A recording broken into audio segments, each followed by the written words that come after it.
राजस्थान विधानसभा सत्र की शुरुआत पर भारत आदिवासी पार्टी का विरोध प्रदर्शन। तीन बड़े मुख्य सवाल खड़े कर दिए हैं, जहां पर तीन बड़े सवाल हम आपको बताते हैं।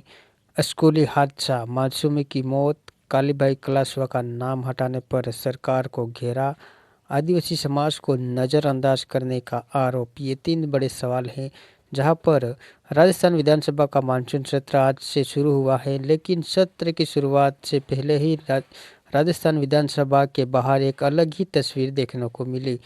भारत आदिवासी पार्टी ने अपने साथियों के साथ मिलकर सांकेतिक प्रदर्शन किया और सरकार से आदिवासी समाज के मुद्दों पर जवाब मांगा। विधानसभा के बाहर प्रदर्शन। भारत आदिवासी पार्टी का कहना है कि यह प्रदर्शन उनकी मजबूती थी। बार बार मुद्दे उठाने के बावजूद सरकार आदिवासी समाज से जुड़े उज्ज्वल सवालों को नज़रअंदाज कर रही है। पहला मुख्य और बड़ा सवाल है झालवाड़ा हादसा। हाल ही में झालवाड़ा में भारी बारिश के दौरान एक सरकारी स्कूल की छत गिर गई।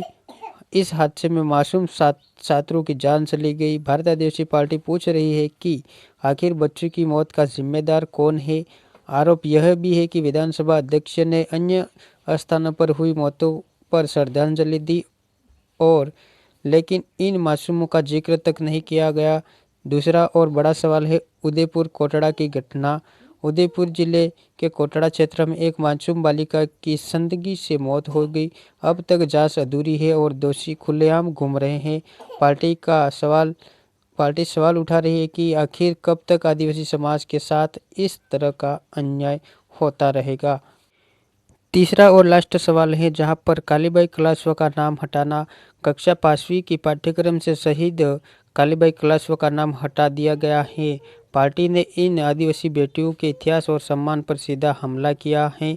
उनका कहना है कि उन्होंने समाज और शिक्षा के लिए बलिदान दिया, उन्हें इस तरह भुलाया नहीं जा सकता। पार्टी की मुख्य मांगे हैं, जहां पर भारत आदिवासी पार्टी ने स्पष्ट कहा है कि सरकार इस घटनाओं को नकारने की बजाय एक स्वतंत्र समिति बनाए जो इन मुद्दों की गहराई से जांच करे और दोषियों को सजा दिलाए। पार्टी का ऐलान। पार्टी के नेताओं ने साफ कर दिया है कि आदिवासी समाज की आवाज़ को किसी भी कीमत पर दबने नहीं देंगे, चाहे सदन के भीतर हो या सड़क पर। आखिरी सीढ़ी तक संघर्ष जारी रहेगा। तो कुल मिलाकर राजस्थान विधानसभा का मानसून मुख्य सत्र शुरू होते ही विपक्षी दलों के साथ साथ भारत आदिवासी पार्टी ने भी सरकार को घेरने की रणनीति साफ कर दी है। अब देखना होगा कि विधानसभा में इन गंभीर सवालों पर सरकार क्या जवाब देती है। आप देख रहे थे आदिवासी मंच न्यूज़। नमस्कार।